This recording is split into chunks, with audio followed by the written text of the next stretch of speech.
Welcome back to Pod Save the World. I'm Tommy Vietor. I'm Ben Rhodes. Ben, have you seen the reports that someone is calling around impersonating Marco Rubio? Yeah, I did. I saw that today. I was going to flag it for you. Then I figured you saw it. I love it. I guess they contacted 3 foreign ministers, a governor, and a member of Congress by sending AI-generated voice and text messages. And I was just wondering, how do you think you train an AI to sound like Marco Rubio? Do you just feed it like hour after hour of like cuck videos and stuff like that? And why Marco Rubio, right? Of all the people, it's just kind of funny and perfect that it's him. That's the guy that got nabbed by some anonymous hacker type guy with some pretty rudimentary AI. Yeah, like I think we're all going to get got by AI sooner or later, but it is funny that there was a Signal account with the display name marco.rubio at state.gov. And they got all these people like, I don't know. I'm guessing that's not his email address. It's just somebody with a good sense of humor that they chose Rubio. That's what I appreciate. Is that someone out there who's like, you know what, I could do any one of these guys. Let's take Rubio. He's the biggest lightweight among them. Yeah, let's have a good time. Yeah, like Hegseth is almost too believable. You know, you just assume he's drunk again and signaling you. Anyway, we got a great show for you guys today. We are going to talk about Israeli Prime Minister Bibi Netanyahu visiting Washington again. We'll talk about all this hope and sort of pre-trip signaling that Trump was going to push him for a ceasefire in Gaza, with some interesting new polling about how Democrats view support for Israel or support for the Palestinians. We're also going to talk about Trump's head-spinning policy change when it comes to providing weapons to Ukraine, the latest kind of naive, idiotic commentary from him about Putin. And then we'll talk about the latest news on tariffs. We were supposed to have a bunch of big trade deals done by today. We'll update you on whether that happened and what plan B and C looks like. We're also going to do some Iran updates, including Tucker Carlson's interview with the president of Iran. We'll explain why there's a growing border crisis in Afghanistan, some big news about the Dalai Lama and who comes next to the reincarnation. We'll update you on some just crazy stuff happening in Thai politics, and then the latest awful U.S. immigration policy news. And then, Ben, you did our interview today. Yeah, I talked to Jason Crow, who is on the Armed Services Committee. He's a congressman from Denver, a veteran of Iraq and Afghanistan, and just one of the better guys, up-and-coming Democrats. He's actually in charge of recruiting candidates for the DCCC. So we talked about Iran intelligence. We talked about what Pete Hegseth is doing to the military. We talked about what worries him in the big, beautiful bill. He was pretty chilling, actually, on the ICE funding, among other things. And we talked, really interesting about where the Democratic Party needs to go on the issues that worldos care about. It's a pretty wide open slate. And let's just say Jason Crow agrees that wherever we go, it's not going back. So we definitely agree on that. So you should check it out. We covered a lot of ground. We're not going back. That's a slogan from the past. I really like Jason Crow. I think he's a good guy, a principled guy. It's an important conversation. And Ben, I didn't realize until like a couple of days after the big, beautiful piece of shit bill passed that when fully funded, ICE will now be a larger force than like the Israeli military and a bunch of militaries in Western Europe. So that is pretty unnerving. Yeah, it is. And Crow was pretty chilling about it because it's also like with purpose, right? I mean, they're building a network of concentration camps across the country, right? And they have basically more money than they could possibly spend. And as you know, particularly when militarization is involved, if you allot the money, it tends to get spent. So it's very worrying. Yeah. When you're a hammer, every problem looks like a nail. When you're a military, everyone looks like the war on terror. It's not good. All right. Well, let's start with our first story, which is Israeli Prime Minister Bibi Netanyahu's visit to Washington again. So this is his third visit since Trump took office. Netanyahu arrived at the White House with his lips firmly puckered. Here's a quick clip from his little press avail with Trump before their dinner Monday night. I want to present to you, Mr. President, the letter I sent to the Nobel Prize Committee. It's nominating you for the Peace Prize, which is well-deserved, and you should get it. Thank you very much. This I didn't know. Wow. Thank you very much. Thank you. Coming from you in particular, this is very meaningful. Yeah, I'm sure the Nobel committee is they're swayed by an indicted war criminal. So anyway, Netanyahu is also visiting Capitol Hill on Tuesday. He's going to be back at the White House again Tuesday night for more Gaza talk. On the Hill, he's meeting with Senate Majority Leader John Thune, Chuck Schumer, a bipartisan group of U.S. senators who all apparently just don't care that Netanyahu has been indicted by the International Criminal Court for war crimes. In advance of Netanyahu's visit, the Trump team was spinning to reporters about how tough he was going to be on Netanyahu, how he's going to push him on a Gaza ceasefire deal. Nothing has materialized as of this recording. It's 2:13 p.m. Pacific on Tuesday. It seems like if there is no deal, it will be for familiar reasons. Hamas wants to permanently end the war, while Netanyahu just wants a temporary ceasefire and hostage release deal, and it's just hard to square that circle. Also, Ben, I mean, at a cabinet meeting on Tuesday, you had Steve Witkoff saying they were in proximity talks, that they had resolved all but one issue, that he expects maybe some news by the end of the week. I don't know. We'll see. Meanwhile, though, in Israel, Israel Katz, the Israeli defense minister, announced that he has ordered the IDF to prepare for the construction of what he called a humanitarian city on the ruins of the city of Rafah in Gaza. So Katz's plan is to move 600,000 Palestinians into the area and then prevent them from leaving. This is phase one. And then I guess phase two is to eventually force all 2 million Palestinians into this tiny area of the Gaza Strip before implementing a forced emigration plan. So in other words, a full ethnic cleansing of the Gaza Strip, which is a crime against humanity. Ben, it feels like or at least felt like going into this visit, the Trump administration was kind of trying to cook up yet another narrative that the Israelis have agreed to a peace deal, and the only impediment is that Hamas won't take it. Therefore, they're at fault for the war continuing. That kind of blame game is a tougher sell when the defense minister is simultaneously pitching a plan to ethnically cleanse the Gaza Strip. But I don't know. Do you have any hope of some kind of peace deal coming, or a ceasefire at least coming out of this trip? I mean, very little. This depressing thing about this, Tommy, is that, we've seen this play before. Joe Biden ran it a bunch of times. Yep. Joe Biden used to love to say that the Israelis had agreed to a ceasefire when they hadn't. I mean, they just hadn't. They're the ones continuing the war. And look, the idea that they need to continue the war, for what purpose? Hamas is not posing some threat to Israel right now. They're just not. Like if you're convincing yourself of that still at this point, they're not like fighting back. There's not like a necessity to cut off assistance, and there's certainly not a necessity for this kind of clear in the open planning for ethnic cleansing. So if the idea is that we want to just have a ceasefire, get the hostages back, and then resume the ethnic cleansing and the bombing and the killing and the war crimes, that's not agreeing to a ceasefire. That's just not what that is, And they did the same thing Biden did to kind of message this, visit through, but there's nothing there. Now, I hope that they get a ceasefire. I hope that there's some, lull in the fighting. I hope the hostages are returned, but there's just so much cynicism piled on top of cynicism here.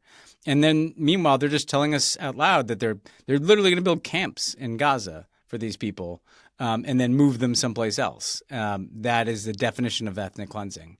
So I don't know. I will say on the Nobel Peace Prize, I don't know if Bibi listened to our last podcast, Tommy. I don't know if that, I'm guessing not. Maybe the Intel guys. I don't know if he slid into the comments, but I mean, it is, there's just something so cynical about kind of essentially trolling any morality, right? When Trump says this means something coming from you, he's talking to an indicted war criminal who has been responsible for the deaths and maiming of tens of thousands of children in Gaza.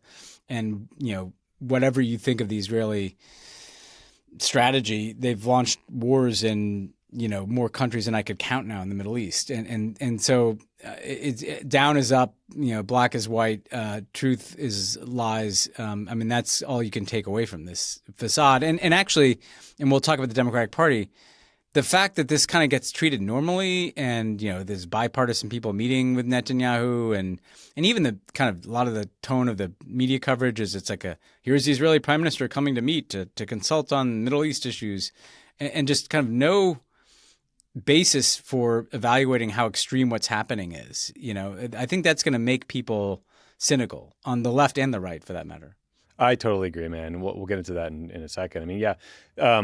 One interesting note just on this ethnic cleansing plan. I mean, this would have been unthinkable to say out loud 2 or 3 years ago, even if people like, Itamar Ben-Gvir wanted to ethnically cleanse the Gaza Strip. But I was listening to this Haaretz reporter talk about how when Trump first kind of outlined this ethnic cleansing plan, like kind of like Gaza becoming a resort town, it really did just open the floodgates of Israel and allow the political space for every minister in the Likud party or to the right of Likud to adopt this position too.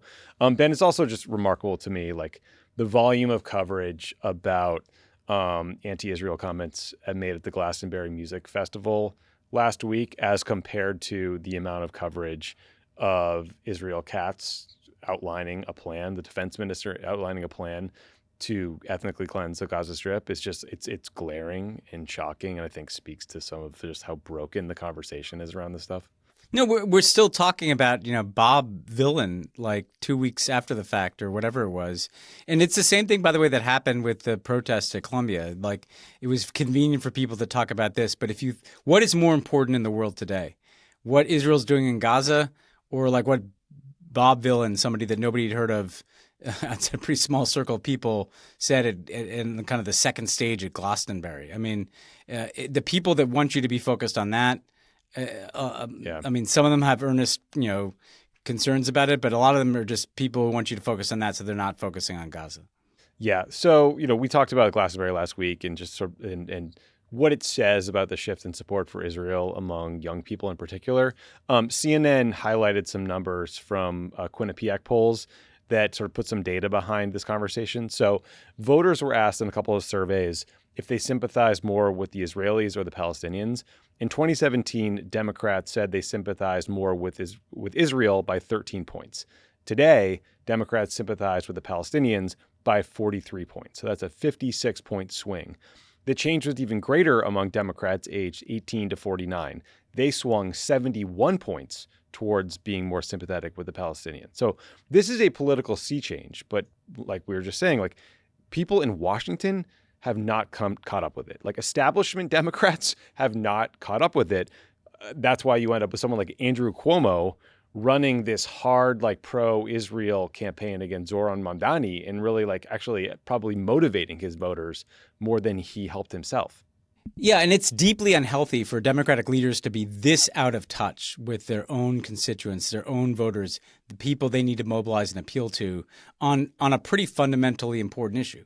It's just not – it's not healthy. The same, let's just say it too, it's true of kind of a lot of the people that work in foreign policy and national security. They don't look at actual public opinion. They're constantly still looking to like very small numbers of people who are kind of the arbiters of opinion on these matters, right, that nobody else listens to. Mm-hmm. If Democrats care about young voters, if Democrats care about seeming authentic, this is a way to turn those people off. This is the way to make them cynical. This is the way, and it's not just about Israel. You can't just get a pass on this because, and this is what drove me nuts about the reaction to kind of the uncommitted movement, right? It was like an inconvenience. Why are these people inconveniencing us by caring about what's happening in Gaza? They're not going to believe you on healthcare and other things if they think you're full of shit on this. And that's what I think people have to realize, that there's a cost to this. And the last thing I'd say is that if you think you can continue to take money from AIPAC, whether you're Hakeem Jeffries or Chuck Schumer or whomever, AIPAC is part of the constellation of forces that have delivered this country into the hands of Donald Trump and Steve Miller. And you cannot give them a carve-out. And we need to have this fight as a party because these are the wrong people to have under your tent. I'm usually a big tent person, but the kind of people that are supporting Bibi Netanyahu and Donald Trump, I don't want them my leaders of my political party like cozying up to those people. Yeah, and AIPAC spent the last few cycles basically funneling money to front organizations that primary progressive Democrats. I mean, it's really infuriating. And Ben, so we're talking about this like sea change in public opinion on the left. There's something very interesting happening on the right as well. Like, I don't know how closely you're tracking this MAGA revolt over Trump's DOJ saying Jeffrey Epstein didn't kill himself, but I've been consuming a lot of right-wing media about it. And it in all these conversations, it's just like it's taken as an article of faith that Jeffrey Epstein was a Mossad agent or maybe a CIA agent, but probably Mossad, probably both.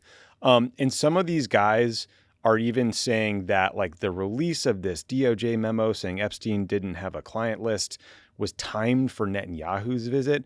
And so like, look, I raise this. I've been consuming this stuff because it's fun to watch like Kash Patel and Dan Bongino get crushed by the MAGA right for coming out and saying, actually, Jeffrey Epstein did kill himself. No, there is not a client list, when those are the guys who are like fanning the flames of this conspiracy for years and years and years. But there's a serious point here, too, when it comes to U.S. support for Israel, because like this Epstein stuff is just another data point that is driving negative views of Israel on the far right. And in this case, it's like weird and kind of specious and unfair maybe, but it dovetails with the conversation around the war with Iran. And I just think it's like, it's going to have a political impact, and none of it bodes well for strong U.S.-Israel ties over the long term. Yeah. Again, if you are, someone who's, more supportive of Israel than we are on certain things, what I would say to you is, if you criminalize, and that's actually what's happening, right? Kind of just criticism of the Israeli government, right? If you just try to banish it from the mainstream, because in some cases, literally by statute, you say, it's against the law to boycott, Israel, or at least we're going to shame people who criticize Israel. Zoran Mamdani is like not, we're going to denaturalize him because of his views on Israel, those kinds of things. You're going to drive the criticism of Israel to the darker spaces. If you cannot have an honest and open discussion of things like Gaza in mainstream spaces, it's going to migrate to conspiracy theory spaces, to the darker sides of the right and the left. That's what's happening, So one reason to have healthy criticism as part of how you discuss these issues is to prevent pushing it to the fringes like this. Yeah, and look, just to tell myself a little bit more, because I'm a weirdo and a sicko, I watched the other night like a 2-hour Well, you're an debate. enthusiast. Dude, you're not ready for how fucked up this is. I watched a 2-hour debate hosted by Alex Jones on InfoWars between Dinesh D'Souza and Nick Fuentes. Nick Fuentes, for those who don't know, is this 26-year-old young guy, like straight up anti-Semite, neo-Nazi, like really, really bad, scary dude. But my takeaway from watching this, first of all, it was incredibly, like it was not an ugly debate. It was very history focused and substantive, and like they treated each other respectfully. And the scary thing I took away from it was that Nick Fuentes, despite having like vile extreme views, can be really compelling and convincing sounding. And I think when someone like seems like they know their history, it seems like they're rational and reasonable, suddenly it's a lot easier for them to launder like deeply anti-Semitic, fucked up views kind of like into the mainstream. And I think that like when people like Charlie Kirk and other kind of more, they're not like mainstream Republicans, they're mainstream MAGA type influencers type, like kind of look out at the landscape, at the competition, it is that fringe far right that is the problem. It is not the kind of, normie Dems who are left over in Washington. It's funny. I had a thought that going to Nick Fuentes and Alex Jones and Dinesh D'Souza is like kind of skipping from the marijuana to the heroin. But then to like actually extend the metaphor, because it actually works. If you make the marijuana illegal equally to the heroin, then you make people think, well, like if I criticize Israel, I'm already out of bounds. So I'm going to go all the way over here, and that's what I mean by like creating you have to create a space where you can like have an actual open discussion, or else people are going to be like, well, wait a second, like I'm not finding this here. Maybe I can find it there, And then that's when you get into conspiracy theory and ethno-nationalism kind of views, and that's when shit gets real dangerous. And the guys who were having this debate, like Jones and the two panelists, were saying explicitly what you were saying, which was this debate would be kind of banned anywhere else, which is why we're having it here, which is why I bet they did big numbers. But anyway, I'm bogging us down. I'm sorry with my freakish content consumption. So Ben, last week we talked about this Pentagon sort of surprise announcement that weapons shipments to Ukraine, including air defense missiles and precision munitions, were on pause. And there's a lot of weirdness around it. Like the State Department was reportedly caught off guard by it and not informed. The move seemed to contradict statements that Trump had made like just days before at the NATO summit. Here's one example from the NATO press conference that I think stuck out to a lot of people. It was back and forth with a Ukrainian reporter. Where are you from? I'm from Ukraine. Oh, so my question to you is whether or not the U.S. is ready to sell anti-air missile systems, Patriot, to Ukraine. We know that Russia has been pounding Ukraine really heavily right now. Are you living yourself now in Ukraine? My husband is there. Wow. And I can see you're very, it's amazing. And me with the kids, I'm in Warsaw actually, because he wanted me to be. Is your husband a soldier? No? He's there now? Yeah. Wow. That's rough stuff, right? That's tough. So let me just tell you, they do want to have the missiles, okay, as they call them, the Patriots. And we're going to see if we can make some available, They're very hard to get. We need them too. We were supplying them to Israel, and they're very effective, 100% effective. Hard to believe how effective. And they do want that more than any other thing, as you probably know. That's a very good question. And I wish you a lot of luck. I mean, I can see it's very upsetting to you. So say hello to your husband, okay? So it's kind of the closest Trump seemed to ever get to empathetic there. But so Ben, after this announcement happened, Politico initially pointed the finger, as did a lot of people on Twitter, at the Undersecretary of Defense for Policy, this guy Eldridge Colby, and said he was responsible for the decision. They reported that he was concerned that our weapons stockpiles were running dangerously low, and which is something I've actually heard from other defense experts. But NBC said the move was actually a unilateral step by Defense Secretary Pete Hegseth, even though a report by the Joint Staff on Weapons Numbers found that some stockpiles of these high-precision munitions were at lower levels than we want, but we're not at critical minimums yet. Apparently, though, this is the third time Pete Hegseth has ordered weapons shipments to be paused, only for those decisions to be almost immediately reversed by Trump. So something weird's going on. On Monday, though, Trump said we'd be sending more weapons to Ukraine, saying they have to be able to defend themselves. They're getting hit very hard. This change of heart followed a call Trump had on Friday with Zelensky, where Zelensky said afterwards it was the best conversation he's had with Trump, that it was maximally productive. And then I guess Trump had spoken to Putin the day before, got nowhere, and said publicly that he didn't make any progress with Putin. So, and by the way, a couple hours after that conversation, Russia launched its largest aerial assault, I think, ever on Ukraine. I think this was on July 4th. So for those who keep score of these things, Trump is currently down on Putin. Here is what he had to say about Putin on Tuesday. We get a lot of bullshit thrown at us by Putin, for you want to know the truth. He's very nice all the time, but it turns out to be meaningless. Who could have predicted that except for everyone who's ever dealt with Vladimir What a Putin. great judge of character. Yeah.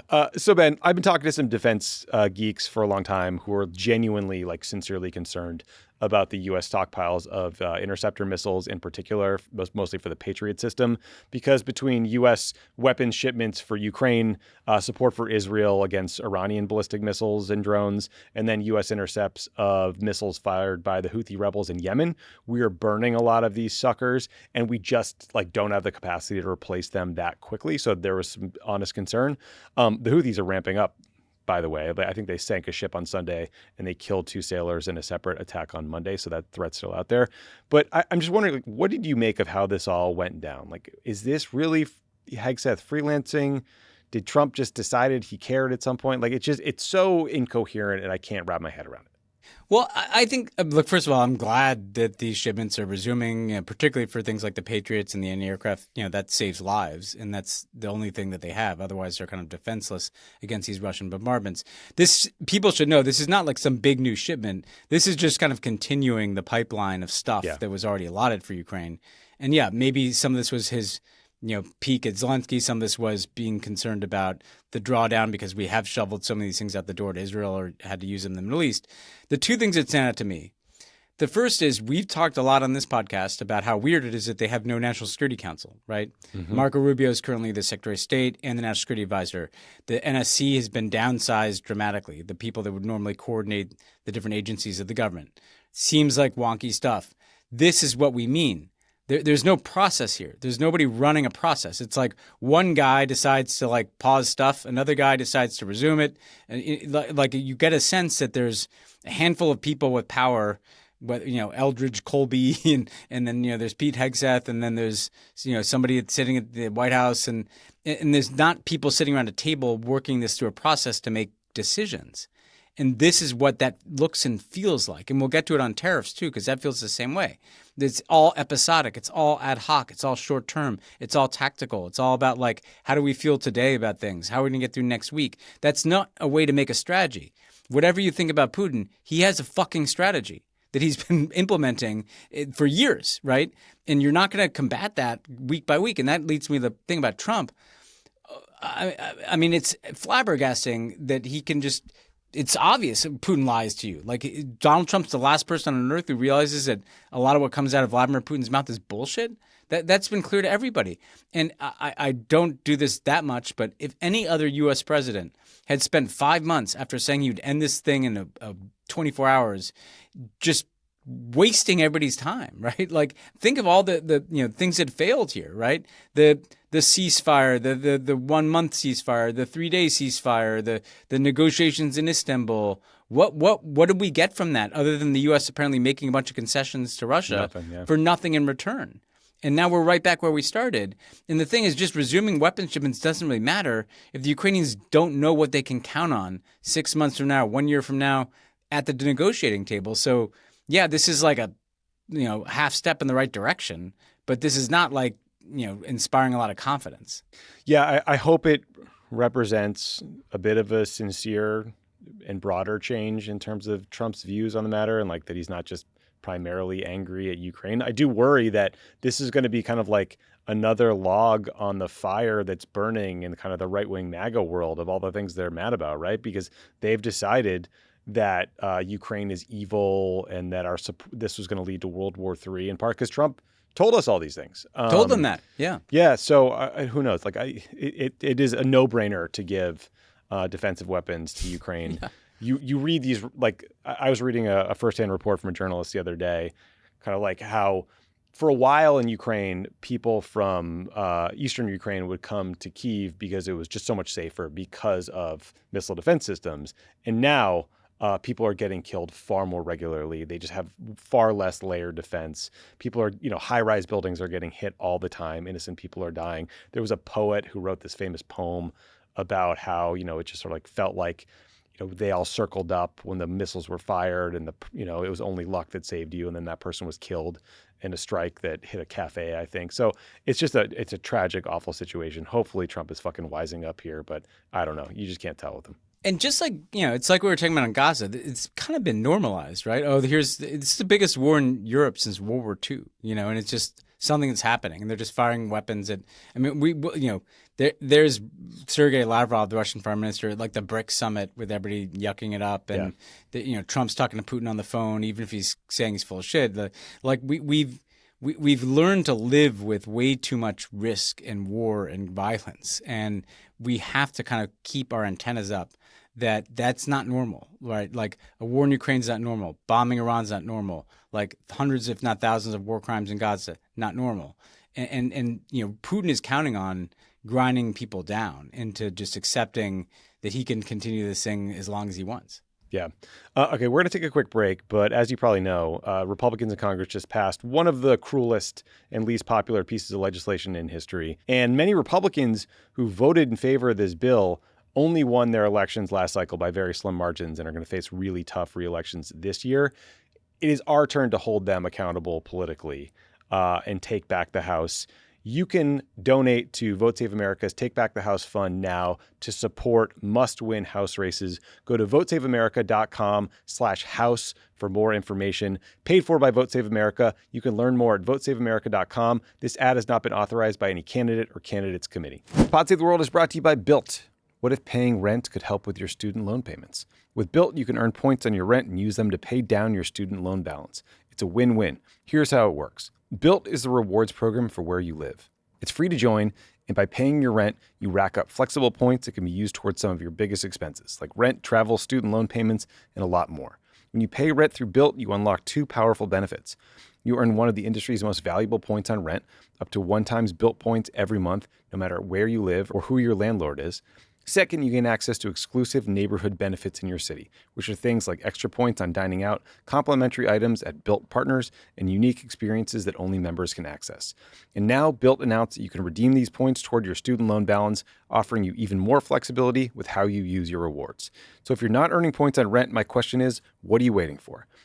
Start paying rent through Built and take advantage of the industry's most valuable points by going to joinbuilt.com/world. That's joinbilt.com/world. Make sure to use our URL so they know we sent you, joinbuilt.com/world, to sign up for Built today. This is an ad by BetterHelp. Work can be stressful, especially when your work entails talking about new wars in the Middle East all the time and stuff like that. Yeah, and that's just the tip of the iceberg. That's just the beginning of it. Workplace stress is now one of the top causes of declining mental health, with 61% of the global workforce experiencing higher than normal levels of stress. To battle stress, most of us can't wave goodbye to work, but we can start small with a focus on wellness. You know, going for a walk, working out, talking to friends. There you go. A holiday is great, but it isn't a long-term solution to stress. Don't forget that therapy can help you navigate whatever challenges the workday or any day might bring. With over 30,000 therapists, BetterHelp is the world's largest online therapy platform, having served over 5 million people globally. And it works, with an App Store rating of 4.9 out of 5 based on 1.7 million client reviews. It's convenient, too. You can join a session with a therapist at the click of a button, helping you fit therapy into your busy life. Plus, switch therapists at any time. As the largest online therapy provider in the world, BetterHelp can help provide access to mental health professionals with a diverse variety of expertise. Our listeners get 10% off their first month at betterhelp.com/crookedworld. That's BetterHelp, HELP.com/crookedworld. All right, Ben, so this episode comes out on Wednesday, July 9th. That date was supposed to mark the 90 deals in 90 days deadline the Trump administration set to settle the global trade war that they started. Trump has now of course, delayed his own deadline again to August 1st, art of the deal. So Trump says he has preliminary trade deals done with the UK and Vietnam, but those are mostly just kind of like sort of political agreements. The devil's in the details, and the details are not done.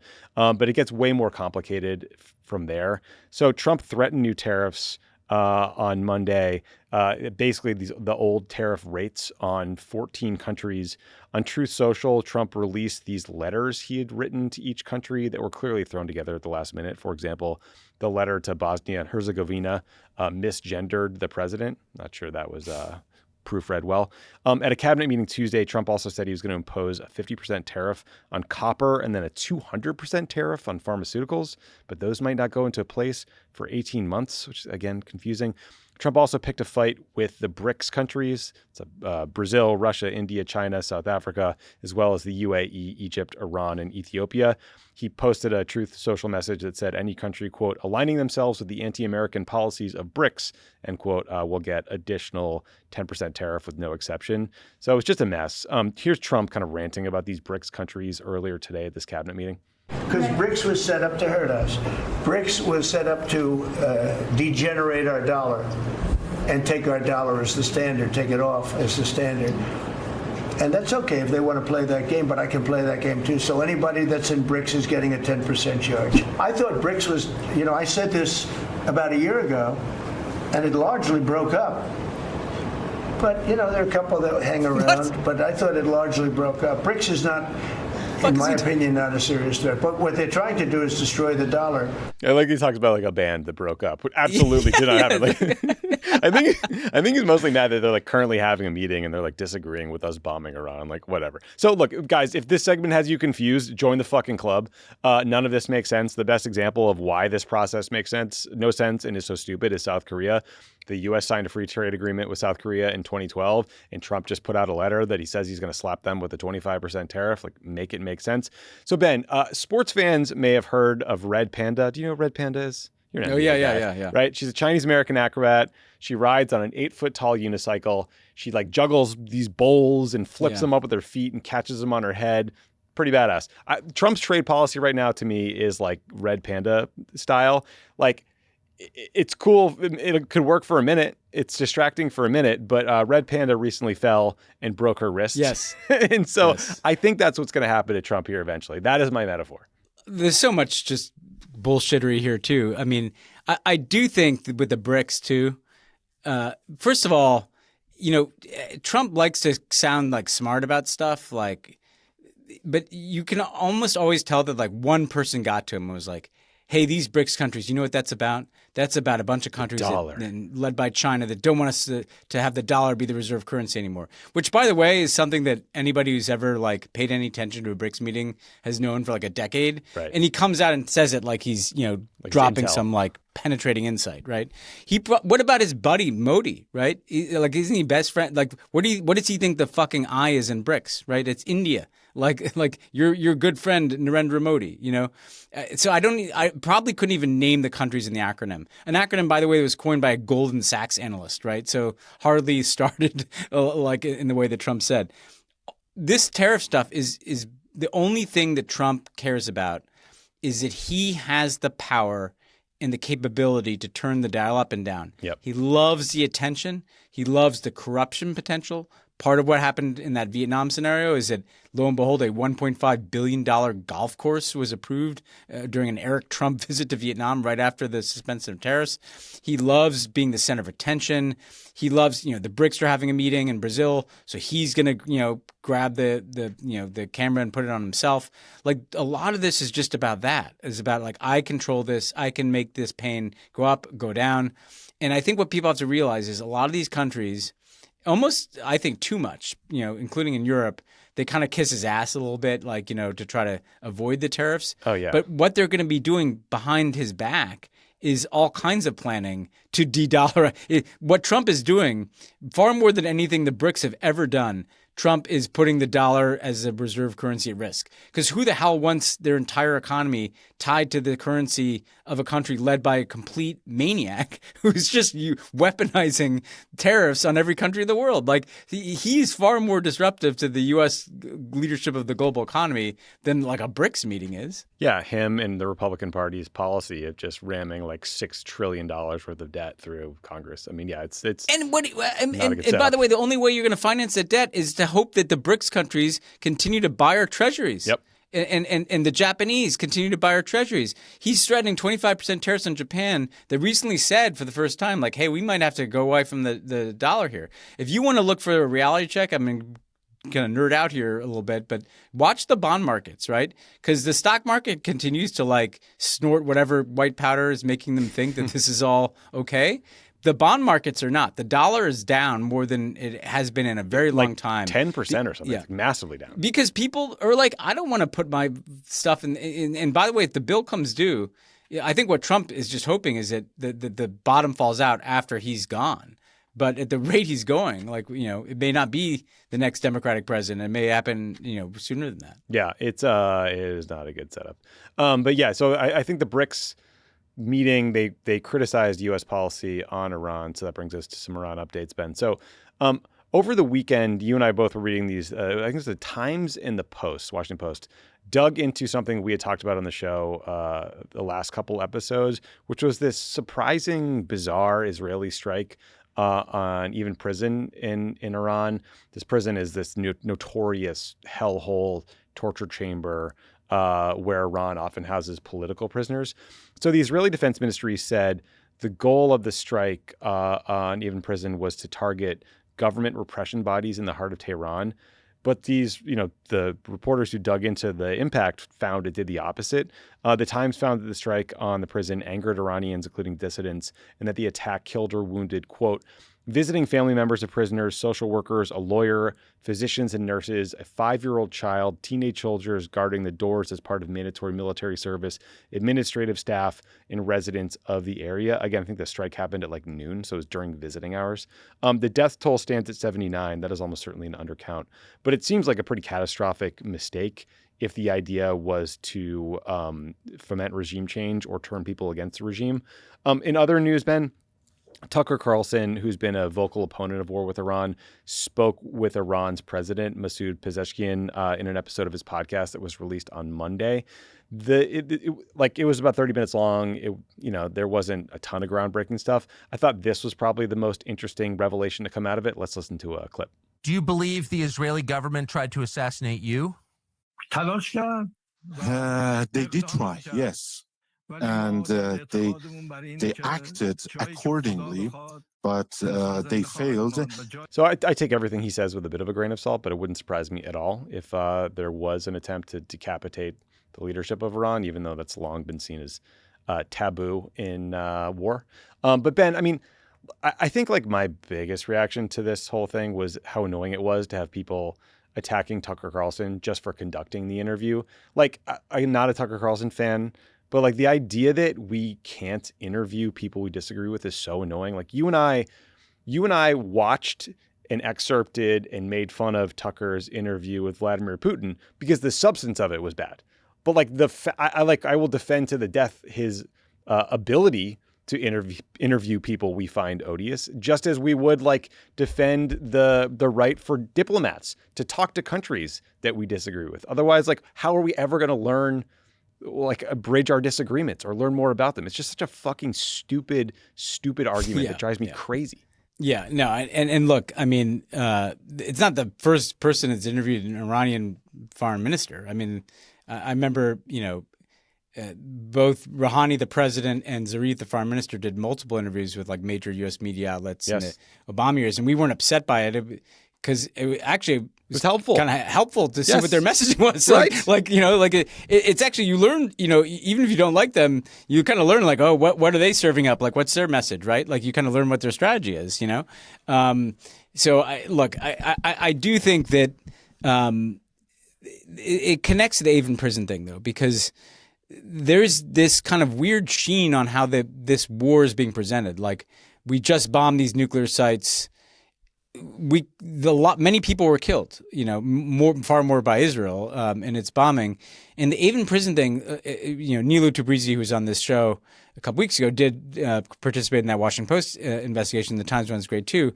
People should check it out. Why would you bomb the place where the dissidents are? It's not like a prison break bomb. It's not like you're precision blowing up a wall so they can escape. No, they're like six they're literally strikes. bombing. Yeah, these are big bombs. They're literally bombing the.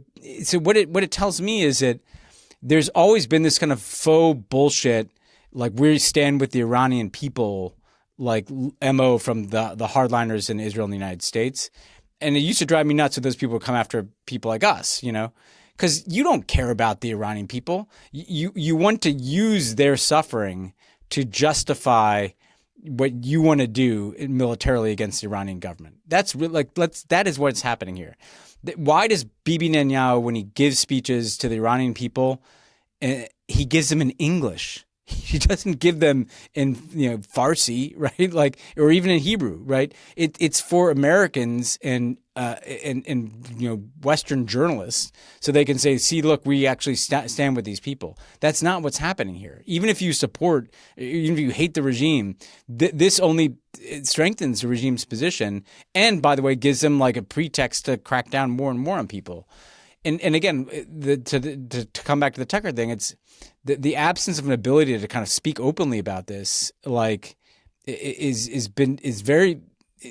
leads to bad outcomes, and this is one of them. Where it's like, it would have been a much bigger story a few years ago if you bombed Avon prison and killed potentially at least dozens, if not hundreds, of people there, and now it's this kind of side note to debating whether or not how much Trump obliterated like a couple sites. Yeah, I just the debate, like the platforming debate, is so stupid. It drives me crazy. And like there was It part happens of in it. everything too.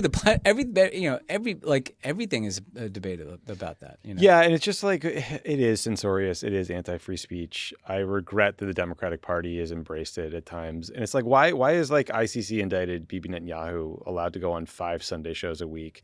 But like you can't interview the president of Iran once. Why not? It's newsworthy. It's interesting. Maybe he'll say something that provides an opening for diplomacy and finding middle ground. Often those sorts of signals are sent in public remarks because they're hoping they'll be picked up when there isn't a diplomatic relationship. So this shit just drives me fucking crazy. All right, Ben. So the war in Iran is also exacerbating this border crisis with Afghanistan. So the Iranian government says that there's about 6 million Afghans who live in Iran. About 4 million are undocumented. The New York Times reported that since March, over 800,000 Afghans have returned home to Afghanistan. This came after Iran announced that all migrants and refugees had to leave Iran by July 6th. But on top of that, Afghans were getting increasingly blamed for economic and social problems in Iran, and then there was this conflict. So meanwhile, as we've discussed on the show before, Pakistan has been conducting its own campaign to expel the 3.5 million Afghans living there. That's leading to thousands of families crossing basically every single day into Afghanistan. Like one day last week, I think there were 30,000 people who passed through in a day. And all of this has led to people arriving who are exhausted, hungry, they have no money, they have nowhere to go. And they're landing in border towns that are not even close to equipped to handle that many people. And then plus, I mean, probably don't have to say this, but Afghanistan is having its own humanitarian crisis. There were decades of war. Then there was the U.S. Canceling aid for Afghanistan. There's ongoing sanctions by the West and the U.S. in particular. And the UN warns that this many returnees could destabilize Afghanistan and the region. And again, while life could be awful for women, for example, in Iran, life under the Taliban is going to be even worse, especially for women who are forced to travel alone because the Taliban will not let them move freely or work. So it's just like another example of a truly awful man-made crisis that is getting next to no attention. Yeah, and like the two things that add to that are, one is that it shows you how much all these different things connect, right? I mean, you have like bombing in Iran, you're going to drive people back in Afghanistan. Like you've got a complete mess and dysfunction in Pakistan, same thing. But the other thing that really worries me, and I mentioned this to Jason Crow because he served in Afghanistan, cares a lot about this. We are about to be deporting a bunch of Afghans who are in this country, right? Including people that worked with the U.S. military, including people who are women's rights advocates, including people that worked with USAID, people who didn't kind of get fully naturalized or get their status fully in order. But, a lot of those people that a lot of people helped get out in that chaotic evacuation are kind of here and they're ripe, they're the kind of people that have been targeted by ICE. And I cannot think of anything more chilling than someone that worked with the United States for all those years or believed the things we told them about values and came to the United States and came here expecting that they were going to be resettled and now being risked at being put on a flight to God knows where, if not back to Afghanistan, to South Sudan or somewhere, right? Yep. So it's just another reason to keep some attention on trying to protect at least that population of Afghans who are here. Because right now, things are so bad in Afghanistan, it's just like whatever individual you can help, that's one less person who's kind of dealing with this absolute nightmare. All right, yeah, we're going to talk about some more terrible immigration news in a minute, Ben, but let's bounce around a bit first. On Sunday, thousands of people braved monsoon-like rain and turned out to celebrate the Dalai Lama's 90th birthday in Dharamshala, India. I bet it was a rager. That's the location of the Tibetan government in exile. So in a video, the aforementioned spiritual leader of the Tibetan Buddhism announced that the centuries-old tradition of his form being reincarnated after his death will continue. That is very important to the Dalai Lama's followers because the Chinese Communist Party claims they alone have the authority to approve the next Dalai Lama. But this time, the Dalai Lama says the identity of his successor will come with preconditions, including the child must be born in the free world, and the office of the Dalai Lama will have, quote, sole authority to recognize the future reincarnation. So we don't have time to go through all the history here, the long history of China and Tibet sort of conflict, but a bit of recent history just for context. So the Dalai Lama fled China in 1959 after the Chinese military brutally crushed a Tibetan uprising. He's lived in exile in India ever since. The Chinese government views the Dalai Lama as an enemy. He's called the Dalai Lama a separatist, a wolf in monk's robes. They've instituted this regime of just far-reaching repression and indoctrination of people in Tibet. And the question of reincarnation and succession for the Dalai Lama is especially important when you understand the history, because in 1995, after the Dalai Lama identified a 6-year-old boy as the chosen reincarnation of the Panchen Lama, who is seen as the second holiest figure in Tibetan Buddhism, the Chinese government disappeared the child and his family and installed their own pick. And so this 6-year-old kid and his family literally haven't been seen since. So Ben, the U.S. and I think Western countries generally now have so many issues with China that Tibet has really kind of fallen way off the front page. But I wonder if you think that'll change if Beijing tries to appoint the Dalai Lama successor and then bully the world into following along with it. Because there still is I think Richard Gere was at this Dalai Lama's birthday party. There is some lingering memory of how important this issue was for many, many years. I mean, the sad truth is probably not. And look, anybody that's kind of so frustrated with the U.S. right now that they're tempted to kind of, start being sentimental about the Chinese Communist Party should just look at Tibet, where essentially not only has there been this erasure of the Dalai Lama, but they've really, repopulated parts of Tibet, tried to eradicate the use of Tibetan language, culture, and literally trying to – some Chinese party functionary is going to pick the next Dalai Lama. How cynical do you get here? I do think, and it's something kind of sad about it, because I met the Dalai Lama a couple of times, and let's just say there's not many people you're in a room with where you're like, oh, well, that guy lives up to the billing, right? This guy, truly spiritual, holy, good person. Him in his later years in this kind of isolation is kind of a sad commentary on how far we've come from he won the Nobel Peace Prize in '89 when things were looking like history was moving in one direction. Trump should have got it that year, but yeah. Now what I will say is that I think that if the Chinese mess with the succession, which they probably will, I think it'll rekindle. First of all, there'll probably be a reaction in Tibet, and the Chinese will be nervous about that, and they'll probably crush it. But we've seen this before, and tragically sometimes it involves self-immolations too. But I also think that, the Dalai Lama clearly chose to do this. He didn't need to do this. And I think he sees it as an effort to kind of keep this flame alive. And I do think enough people will care that there will continue to be this movement of a Tibetan exile community, a Tibetan exile spiritual community. And yes, that spiritual community has made inroads into cultures around the world too. So the hopeful point I would make is that you're not going to extinguish this, the flame will pass to somebody else. It's just may be a while before China's changed enough that flame can get any traction inside of China. Really tells you everything you need to know about that government, that they took a 6-year-old boy as a political prisoner and just disappeared him for 30 years. And they bully the hell out of governments to not meet with. I mean, you remember this. They really, they'll use all their muscle to if you meet with the Dalai Lama, suddenly you're cut off from China entirely. For years. They're penalized for years. Creepy about it. Yeah. All right. Switching gears a little bit. So crazy shit has been happening in Thailand, and our incredible producer Michael will probably quit if we do not tell you about it. So buckle up. No, I'm kidding. This is actually a legitimately really crazy story. And so just to set the stage a bit here. So Thailand and Cambodia, they share a 500-mile land border, which has been disputed since 1907, thanks to French colonial boundaries drawn by the French. Again, thank you, colonizers. So fast forward to late May, Thai and Cambodian troops shot at each other in a disputed area of the border, and a Cambodian soldier was killed. Both sides blame the other. Since then, there has been this escalating tit-for-tat between the two countries. Cambodia has banned produce, media, and fuel from Thailand. Thailand has blocked tourists from entering Cambodia. That was the particularly big blow to Cambodia's lucrative casino industry, which, Ben, I think you and I spent some time in together back in the day on an Obama trip, and it was a weird spot. And then both sides have shut down some land crossings.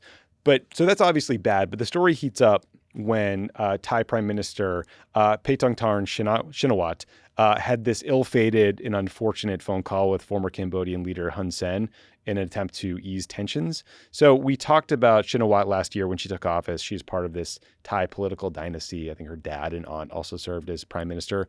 She is very young. She's 38. She's the daughter of a billionaire. She is not remotely qualified. She has a degree in hotel management. So in this 17-minute call, the Cambodian side recorded it, and then they leaked it. And in the call, she called Hun Sen uncle. He was like an old buddy of her dad's. And she talked about how, quote, the other side, in other words, the Thai military commander who has been handling the border dispute, quote, just wanted to look cool and said things that are not useful. And when this leaked, it really, really pissed off like everybody. It pissed off her coalition. It pissed off the Thai public. They did not take kindly to her deferential tone, the disparagement of her own military.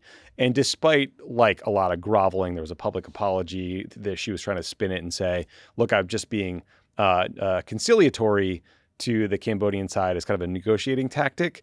She is now in a full political crisis. The second largest party in her governing coalition pulled out, leaving them with a tiny majority. Then last week, she was suspended from her job by the Constitutional Court pending an ethics investigation. And the government is already on, I think it's second caretaker prime minister. So it's a total mess. One of the big questions here, Ben, is whether Thailand is vulnerable to yet another military coup.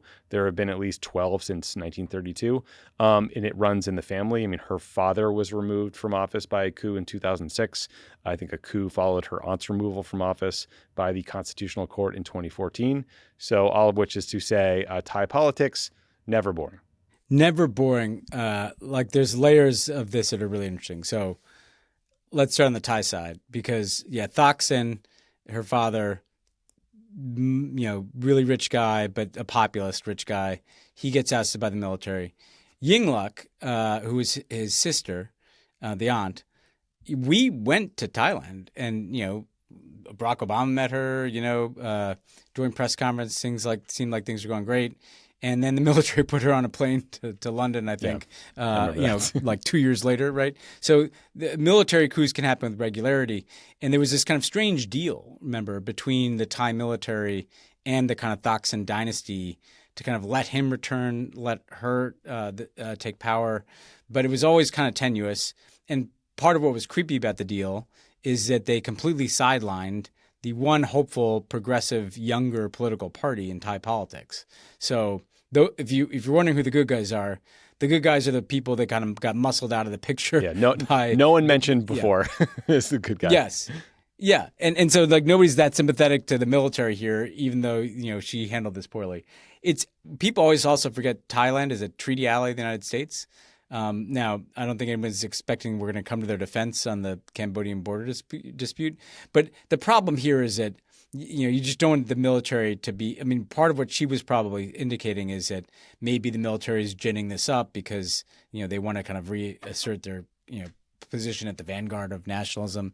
I will say also Hun Sen, really creepy guy. Bad dude. Not a good guy. Like this history goes all the way back to Khmer Rouge. He's quashed the opposition. Not a lot of good actors in this. What you would like to do, though, is obviously calm down. You don't want like a border dispute in that part of the world. You don't want violence in that part of the world. And you would hope that there's some process to maintain a civilian government in Thailand. But this has the rumblings of a situation that will probably not lead to better outcomes in either Thai or Cambodian politics. Yeah. And also watch what you say on an open line. Never good. Yeah. Well, everybody should be learning that lesson. I mean, Marco Rubio. Yeah. Watch who's sliding into your signal. Your DMs. Final story, Ben. So let's just end on some immigration news before we get to your interview. So on Monday, the Department of Homeland Security terminated yet another temporary protected status designation, this time for Hondurans and Nicaraguans. This comes on the heels of the administration's efforts to get rid of TPS for migrants from Venezuela, Haiti, Afghanistan, Cameroon, Nepal. So a U.S. district judge blocked the DHS termination for Haiti last week. So we'll see how long that lasts, though, given that the Supreme Court has ruled in Trump's favor over and over again on immigration. For example, allowing the administration to end TPS for Venezuelans in May and letting them deport 8 men to South Sudan just last week, as you mentioned earlier, only one of whom is from there. So lots of terrible stuff happening on this front. But the people impacted by this, the rescinding the designation for Honduras and Nicaragua, so it's estimated to be about 72,000 Hondurans and 4,000 Nicaraguans. They will now have 60 days to comply with the termination. Luckily, about, I think, 21,000 Hondurans and 1,100 Nicaraguans have green cards, so hopefully they won't be affected. But and then there's also some of them are being encouraged to use like this self-deportation app, which gets you a free plane ticket and like $1,000 cash if you leave. But Ben, just like stepping back, if you believe the State Department, they have a travel notice up that says Nicaragua and Honduras are not safe places to visit because of crime, limited health care, sliding democratic norms, corruption, and repression.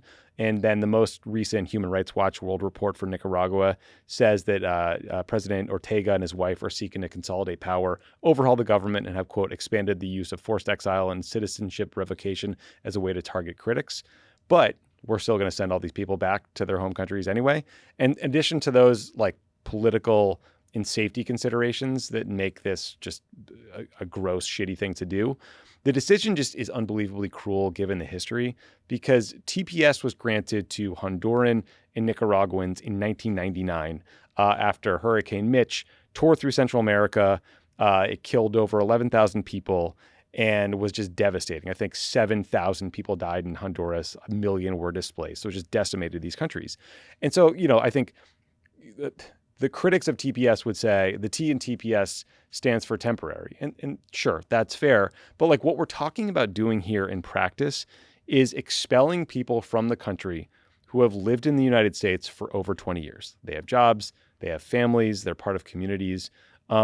There's a guy, who had worked in construction around New Orleans for 2 decades who told a Fox affiliate, basically, if I lose my TPS, I lose my dream of becoming a commercial pilot, like, because you can't get hired if you aren't in good legal status. So we're just like, we're creating these nightmare scenarios for all these people who are in the country legally, trying to do the right thing, responsible parts of communities. Like, I don't think the Republicans, like, whenever some horrible immigration thing happens, will tweet like, I did vote for this. Like, I don't think anyone voted for, a Honduran whose home was destroyed in 1998 to be sent home in 2025. Like, it's just like completely unnecessarily cruel.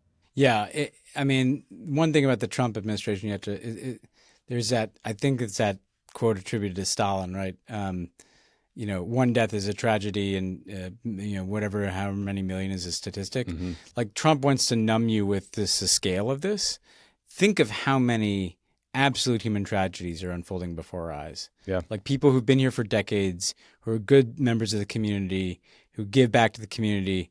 Not only are they going to be subject to the kind of terror of being returned to places that they don't know, where they're losing their dreams, where they could be subject to violence or have no means of making a living. But think of all the people that they'll be separated from, maybe family members or maybe just people in their community, the ripple effects of this. The other thing that bears saying is, Hurricane Mitch may have been the proximate cause of TPS, but American fingerprints are all over how messed up Central America is. These are the places where the United States was backing death squads, right? Yep. These are the places where we were meddling in politics. And so that bears in mind too. This didn't just happen out of nowhere. Like, and frankly, a lot of the best immigrant communities in the United States come from these places, like El Salvador, like Vietnam, where frankly, we had a complicated history, but the only positive that came out of it is like people made something of themselves in this country, and just to try to wipe that away, to me is like a real tragic loss for this country, even if it's a big win for Stephen Miller, And yeah. So we really just need to keep the attention on this, because this is not normal. And the only political point I make, and I hesitate to make it, but some of these communities, because obviously I deal with this on Cuba, right? The Cuban Americans, they supported Trump, and now, like, there's a Cuban American that died in an ICE facility, and they're deporting people back to Cuba. Same thing with Nicaragua, where a lot of people didn't like Daniel Ortega. Well, now they're sending people back to Daniel Ortega. A lot of Venezuelans. The Republican Party has been selling you a fiction that they cared about the Venezuelan people or the Nicaraguan people or the Cuban people. They didn't. They used it as a wedge political issue in places like Florida to call Democrats weak or to call Democrats communist. What they're doing now tells you everything that they actually believe about those people. Yeah, it's cruel, it's stupid, it's unnecessary. I think it's going to hurt our economy. It's politically unpopular. Pew had a poll last month that found 59% of voters oppose ending TPS for immigrants who fled war or natural disasters. That's exactly what we're talking about. Like, you don't find very many issues that poll at like 59, 60%. I mean, that's like overwhelmingly unpopular. So Stephen Miller... Joe Rogan and Jon Favreau agree about it. Yeah, right. Stephen Miller might sit in his like sad little cuck chair at night and like get off to this stuff. But this is the second cuck comment I've made. I'm really out of control. But no one else wants this to happen. And it's wrong. And we should talk about it. We should not be scared to talk about this. No, we should not be scared to talk about this because it's both the right thing morally and politically. You made this point, just to end on a lighter note because we need a little levity here. Stephen Miller is 39 years old, and he looks literally like the emperor from Star Wars. Fascism ages you, man. He looks like a 133-year-old man who's just being eaten alive from the inside. Right? I know. Like it's better to not be cruel, It's better for your health. Look, I know I got some bags under my eyes after I crossed the 40 Mendoza line and with 2 kids, but boy, when I read that he was 39 years old, I could not believe it. He looks like a 59-year-old man, and the 39-year-old dead soul in a 59-year-old man's body. Fucking worst. Anyway, all right, that's it for the news section of the show, but stick around for Ben's interview with Congressman Jason Crow. You will not want to miss it. Pod Save the World is brought to you by American Giant. In the 1960s, 95% of American clothing was made in the USA. Today, that figure has plummeted to just 3%. Fast fashion has complicated clothing production by outsourcing cheap parts globally, leading to rising costs for consumers. American Giant simplifies the process by keeping production local, ensuring their products are unaffected by tariffs. By choosing American Giant, you directly support American manufacturers.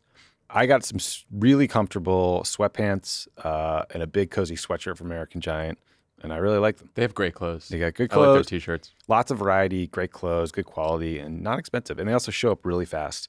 And, what you're all used to is mega corporations obsessed with growth, churning out cheap crap from poor materials. Like many of us, the founders of American Giant were dissatisfied with how clothes are made and decided to do something about it. They created their own company to make better quality clothing. Choosing American Giant means taking a stand for hardworking people, local communities, and quality clothes. They believe in a new kind of conscious buying because small changes can add up to something big. It all started with the greatest hoodie ever, then came jeans, t-shirts, and more. Support American-made, tariff-free clothing with American Giant. Get 20% off your first order when you use the promo code WORLD at american-giant.com. That's 20% off when you use the code WORLD at american-giant.com. This podcast is brought to you by Wise. Wise is the smart way to manage your money internationally. Sending or spending money abroad, major banks may be taking a cut. With Wise, you'll always get the real mid-market exchange rate so you can use money around the globe with minimum fees and maximum ease. Setting up your Wise account is easy, and you'll have access to over 40 currencies in just a few seconds. From buying overseas properties to tapping your card on the metro, get the real deal for your money all around the globe. And with 24/7 live support and real-time transaction tracking, you know your money is secure. Before Wise, this process was a total black box to me. You would pay for something abroad. It might as well have been monopoly money. Same. You could get ripped off beyond belief, and you just would have no idea. Wise makes it simple and easy. It's one app where you can do everything you need, 40 different currencies, pay for stuff, use your cash all around the globe. It couldn't be easier. 12 million customers managing their international money with Wise can't be wrong. Download the Wise app today or visit wise.com. Terms and conditions apply. I'm very pleased to welcome to the podcast Congressman Jason Crow from Colorado. He is from the 6th District there. He serves on the Armed Services and Intelligence Committees. He is a veteran of both Iraq and Afghanistan. He is somebody that you should know and pay attention to. So, Congressman Crow, thanks so much for joining us. Thanks, Ben. Glad we could put this together. Thanks for having me. I know, this is great. Well, we'll have to make this a regular appointment. So there's a lot to cover. I want to start with the bill that just passed. I hate to. It feels weird to be a grown up and call it the big beautiful bill, or even call it one of the pejoratives. Yeah, what do we call it? Yeah, I know. The piece of garbage that just passed, but you know, so much focus, rightly so, on the inequality, on the Medicaid cuts, on the harm it's going to do to Americans. I think probably less front of mind for people though is that there's a bunch of dimensions where this is potentially dangerous for our foreign policy and our global competitiveness. I mean, I could run the gamut from our long-term fiscal health to our ability to compete with China to this strange fixation on missile defense. But I just want to start by asking you to frame for people, kind of a national security or foreign policy or competitiveness argument against this massive bill that just passed Congress.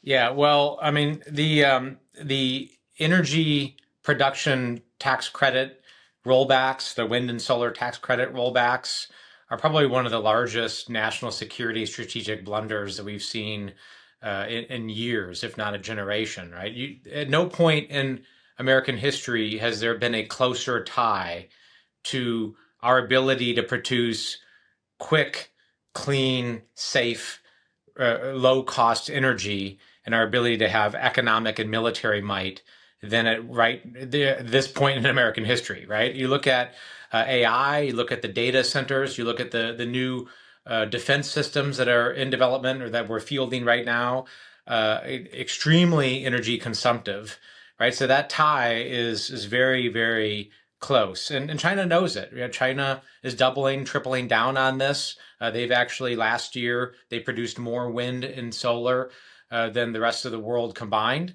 They are investing in this very heavily because they know this to be true. So the rollback is going to be really, really devastating for the production of energy that we're going to need for both economic and military might. There's just no other way to put it. Yeah, I want to ask you a follow-up question about this because I kind of can't understand something about the Trump administration, which is, on the one hand, they talk a lot about China and competing with China, but they also talk a lot about critical minerals and the kind of supply chains that are necessary for clean energy and the kind of technologies of the future. And yet at the same time, they're doing these massive, massive cuts in clean energy and this kind of bizarre effort to kind of bring back coal, right? And whether you look at that from a climate change perspective, an energy cost perspective, or a national security perspective, it doesn't make sense. How do you square the fact that they're talking about the supply chains for things like batteries and solar power while they're cutting the investments in it? Did you see the internal inconsistencies that I'm struggling with here? Yeah, well, asking me to square any of the inconsistencies in this administration is quite a task, and frankly impossible in a lot of respects. Because you just can't. The way that I make some sense of this is that there is an internal ideological battle happening within this administration between what I would call defense hawks, traditional conservatives, which is a small and dying faction of MAGA world, and then the isolationists, those who are more focused on the culture war aspects of this. And it's that wing that won out on this renewable energy rollback, right? That wing that basically just said, this is liberal progressive energy, right? Renewable energy, wind and solar. Even though Texas, a red state, and most of these large projects are actually in red states, Republican governed states. So senators voted for things that are going to roll back hundreds of billions of dollars of projects and cost tens of thousands of jobs in red states. Wanted these tax credits and advocated for it. But that mega ideological wing which won out this battle is prevailing more and more, and we're seeing this. I mean, it is a dying faction. These kind of national security hawks of the Republican Party. There are very few of them left at this point. Yeah, well, actually, that's a good transition to. I wanted to ask you about Iran, where the national security hawks were able to, at least for a couple of days, get Trump to obviously bomb Iran and its nuclear facilities, although then he kind of abruptly halted that bombing. I want to ask you about the intelligence piece of this, though, to start with, because you sit on armed services. I'm sure you're supposed to be privy to briefings about battle assessments, damage assessments of the Iranian nuclear program. Obviously, this is a hugely consequential action. But it all depends on how far we set back the Iranian nuclear program, whether that's sustainable, whether they decide to go covert and develop their own nuclear capability without anybody being able to get access to their facilities. And, Trump said it was obliterated after really clearly lying about, the fact that there was an imminent weaponization, and he kind of forced Tulsi Gabbard, his DNI, to take back their own assessment that they did not think Iran was weaponizing. The question I want to ask you is, how do you trust the information that you're given as a member of Congress? How should we trust what is told to us publicly when it is so clear that they are essentially directing intelligence agencies to give them the information they want? And there was even a story that Tulsi Gabbard has fired intelligence officials who won't kind of bend the facts to fit their narrative, and that she is hoping to get access to emails and chats of people in the IC and use AI to see who's weaponizing intelligence. I mean, this does not seem like people trying to get the facts, right? So how do you, as a consumer of intelligence, how do you deal with that? Yeah, I'm asking myself that. Actually, it kind of goes to the core, one of the core questions of how long will the professional civil service be able to hold out in this administration, right? And whether this is the IC, whether this is DOD, whether this is EPA, whether this is FAA, you have these, lifetime civil servants, spies, intel analysts, air traffic controllers, weather forecasters, you fill in the blank. Of course, if their intelligence doesn't meet the narrative, if it doesn't match what the public narrative is for Donald Trump and MAGA world, then they come under fire. And that's, of course, why in May, Tulsi Gabbard literally fired the acting chair of the National Intelligence Council, because they came right out and they said there is no evidence that shows that the gang Tren de Aragua is controlled by the Venezuelan government. Gabbard and Gabbard's chief went back to the chair of the NIC and said, this does not match what we're saying, what the president is saying. So why don't you take another look at it and rewrite it, which of course they did not do, and they lost their jobs. So that is my question: is how long can they hold out? I mean, we're an eighth of the way through this administration, right? And you all look at what's happened so far, and you fast forward another 6 months, another year, it could be a really dire position where, the information that we're getting on Capitol Hill, or that, people are getting downrange in the COCOMs, are not getting good information. So what I'm doing is I'm looking at changes. Right now, I have a pretty good steady flow of regular, CIA wires. We get our weekly brief, members of Congress that sit on the Intel committee. We fly in every Monday. We have hotspots. We get our briefing book. We read through all the briefs for all the major conflicts in the world. We take deeper dives on areas of special interest. I've taken special interest in covert action programs and a variety of other counter-terrorist things in Russia, Ukraine. So we take a deep dive there. So I'm looking for changes, and I'm looking for shifts, and I'm looking for who changes and who is doing the briefing too. Right now that seems to be holding, and I hope it can hold longer, because I'm worried about it and deeply worried about it. Yeah, I mean, just to play this out, it's hard to believe that if 6 months from now, right, the assessment is, actually the Iranians, they took their fuel and a handful of advanced centrifuges, and they kind of went off the grid with them, and it doesn't seem like, it seems like Trump would rather have the narrative be that these strikes solved the problem, obliterated the facilities, than he'd want people to give him bad news, right? Or give Congress bad news. So I guess to your point, if you start to see that the kind of, whether it's Iran or any other issue, that the people are changing and the news is always good for Trump, that then do you think there's a capacity to come out and kind of blow a whistle and be like, hey, we see what you guys are doing here? I think so. I mean, there's to the extent that the law matters for this administration, which also is an open question. There are special and certain laws just for the IC that allow whistleblowers to come forth to Congress, actually. So there's a whole different whistleblower system, as you're well aware from your time in the administration. So protecting that system is going to be really important, and maintaining whistleblower capacity is going to be really important. But there is a truth here, right? I mean, Iran either will or won't reconstitute its program, right?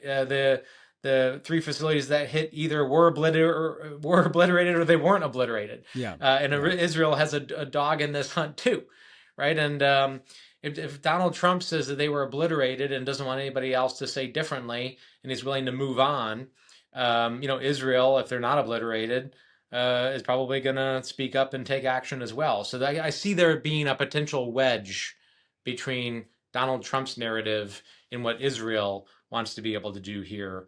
And many other countries, by the way. I mean, again, as you know well from your time negotiating these agreements, pretty much nobody wants Iran to have a nuclear weapon, right? Including China, including Russia. Nobody really wants this to happen. And we know, we have a pretty good sense for what Iran is doing.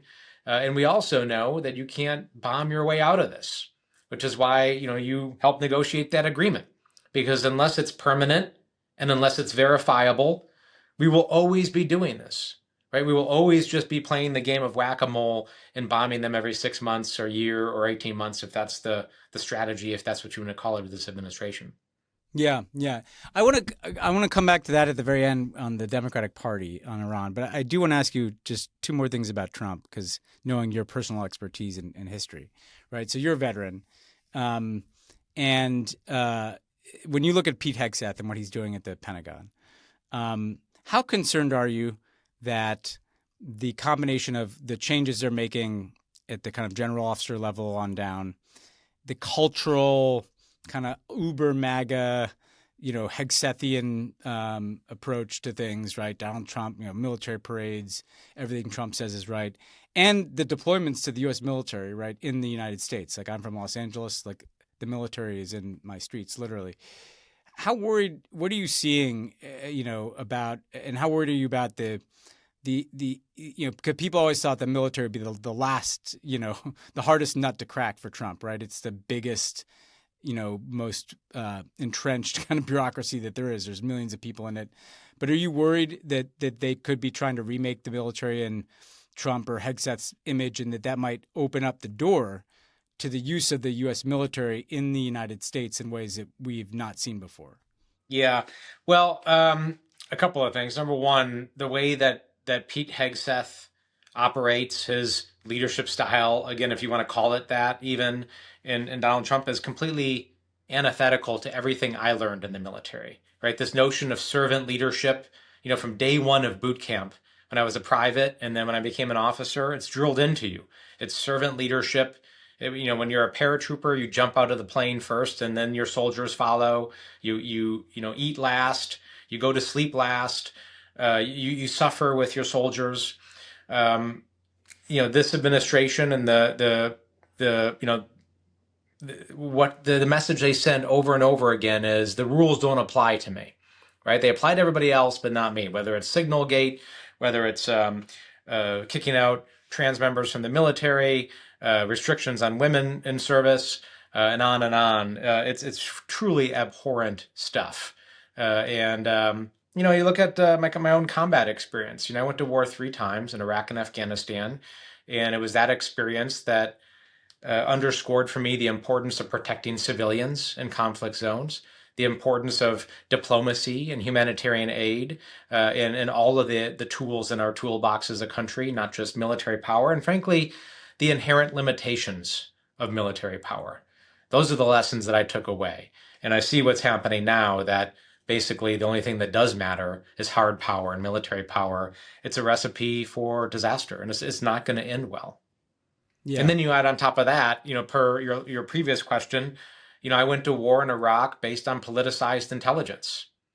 We spent 20 years in the war on terror, and a good chunk of that in Iraq. Trillions of dollars, thousands of U.S. soldiers' lives, hundreds of thousands of other lives ruined because politics was driving the intelligence.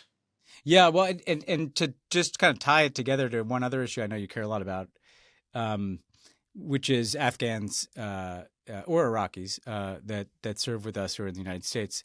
I had the kind of haunting feeling that you could have the U.S. military deployed in support of ICE raids, as is the case in Los Angeles, that are going to roll up Afghans who are here without permanent status and try to send them back to Afghanistan. I mean, is there anything that can be done to protect particularly,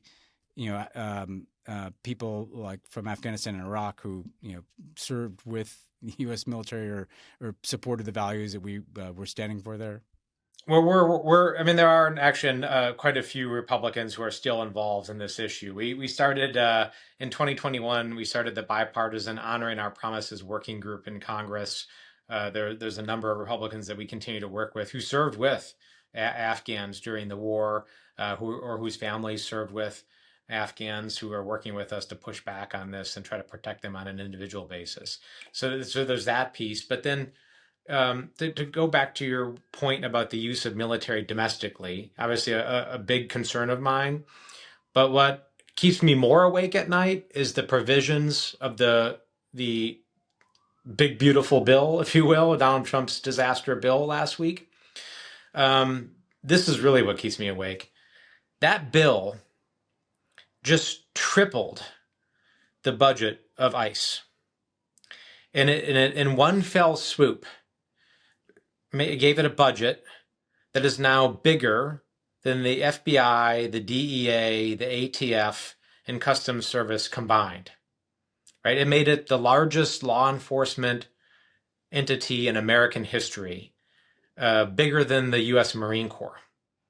Right? And so they're going to hire loyalists. They're going to create this ICE force almost from scratch, and it's going to have very broad jurisdiction and authorities within the United States. There's going to be tens of thousands of new agents, and it's going to have unbelievable amounts of money, including large incarceration camp system around the entire country. That is scary as hell. Yeah, that's kind of the ultimate manifestation of the kind of darkness that we're dealing with in this period. And I want to ask you one last question that should be the beginning of a conversation, Jason, which is essentially about the future of the Democratic Party on these issues, right? Yeah. So I noticed in the Iran debate some of the old kind of left-right, cleavages in the party between people who were opposed to the strikes or opposing them on their unconstitutional grounds, as you did, or that they're not the best way to solve the problem. And then maybe people who weren't necessarily supportive, but who just were very quiet about it, including some of the leadership in the party. And look, to be blunt, like these issues often get pretty intense, obviously around Israel and Gaza or Israel and Iran. I think also traditionally they've been on defense, they've been on China, and it's usually framed as a left-center difference. And frankly, you could bring in the border and refugees, right? Some people who want to be more welcoming of refugees. Some people want to take a harder line. It feels like Trump is scrambling all this anyway, right? I mean, in part because what he's doing is so extreme that everybody opposes it, like the ICE money you just talked about, but also because he doesn't fit naturally in an ideological spectrum. So, you're involved in leading candidate recruitment, for instance, for the DCCC, the Democratic Congressional Committee, and you're someone who's navigated, I've noticed over the years, between these different wings. You don't have to be just dogmatically this way, progressive or centrist, just trying to find things that make sense. How do you frame this? How do you think about this? How do we take what is kind of a blank slate after Joe Biden, I think, of what the Democratic Party stands for on foreign policy, and try to both build consensus that is, but also consensus that isn't just like, hey, let's run back the tape to the rhetoric about American exceptionalism and act like it's permanently the 90s. Yeah. Well, there's a couple of ways I think about this.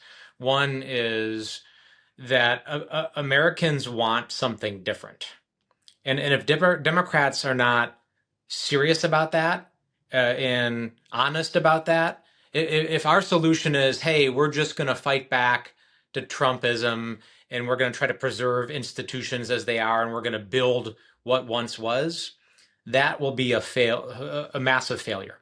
We will have missed the point. We will have not heard America, which is telling us very resoundingly that we want a new foreign policy vision, a national security vision. So it has to look different, has to feel different, has to deliver differently. So that's A. And this is Democrats' opportunity to say, we don't want everything to be destroyed and torn down, but that is what Trump is doing.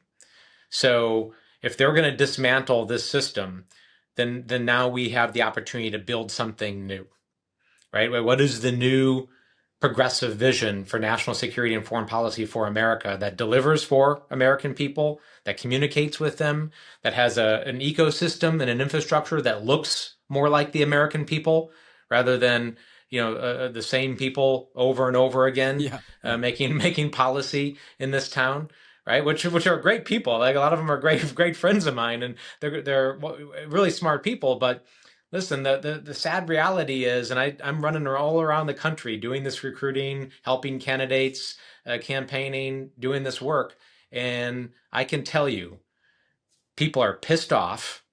They think the system has failed them. They don't want to go back. And they want it to look and feel and be different. And they want some different people doing it too. So we have to learn that lesson. And then the second piece is the two camps. The camps who are, the one camp that is willing to allow unbelievable presidential power, right? We're in an era of the height of presidential power versus the camp that says, no, Congress is going to take it back. Right. So this is a whole different way of looking at the Iran thing. Right. So much of the rhetoric around the Iran strike was it obliterated? Was it not obliterated? Was it successful? Was it not successful? Well, that lens is a might makes right lens. Yeah. It was illegal. Right. Like you can start with that. Right. Yeah, it was illegal. Right. Yeah. Like, I mean, so much of that, it was frustrated the hell out of me because it was like, wait a minute. All we're talking about was it successful or not? Because the assumption is if it was successful, then it's okay. No, it's not. No, you shouldn't do things that aren't necessary that are illegal, even if they blow some things up. I mean, right. That's and I've been pretty consistent about this. That for over 20 years now, Democrat and Republican controlled Congresses and Democrat and Republican controlled administrations have allowed war powers, have allowed immigration authorities, have allowed all sorts of things to go outside of the control of Congress as our Constitution envisions. And I'm me and Tim Kaine and others are like, no, it's time to take it back, right? We're not going to allow that to happen anymore. And the reason you have 20 years, sorry, I'm on my soapbox here, but the reason you have 20 years, preach, you get 20 years of a war that should have ended much sooner. We spend $3 trillion, thousands of lives, lost credibility, lost opportunity, is because we stopped having a debate. We financed it with debt. Congress literally took one vote the entire 20-year period, and it stopped. And, I get jazzed about it because obviously I went and I fought in those wars and I saw people give their lives in these wars, and it should have ended much sooner. And if Congress were involved in the way that our Constitution envisions, I think it would have. Yeah. No, and not to mention the fact that the extraordinary immigration sanctions and other powers that were kind of accumulated in the war on terror, that's what Trump is using right now. People should know that. For everything from tariffs to deportations, it's all these extraordinary, declarations of national emergencies, all these things that he's doing are kind of part of this infrastructure of presidential power. So I want to leave it there, but you'll have to come back to talk more about this. I think this is a great starting point, though, which is one way to think about it is before we start solving what our China policy is, let's just agree on maybe we should actually have checks and balances in a Congress that reins in the out-of-control executive, because frankly, you'll get more progressive outcomes, as you say, if you don't concentrate power like this. But Jason Crow, I want to thank you so much. It's a wide-ranging conversation. We'll have much more to get to. We'll have to have you obviously back on before the midterms to talk about kind of where this is all going as a party. But thanks for your work on this and for joining us. Yeah, thanks, Ben. Good chatting. Thanks to Congressman Crow for joining the show. Ben, thanks again to you for podcasting late from Europe. And yeah, but I'll be back in studio next week. Well, I'm excited to see you. Bring me some Chateau Neuf de Pape. I will. It's on my list. Order a case, my friend. You'll not regret it. All right. Talk to you guys soon.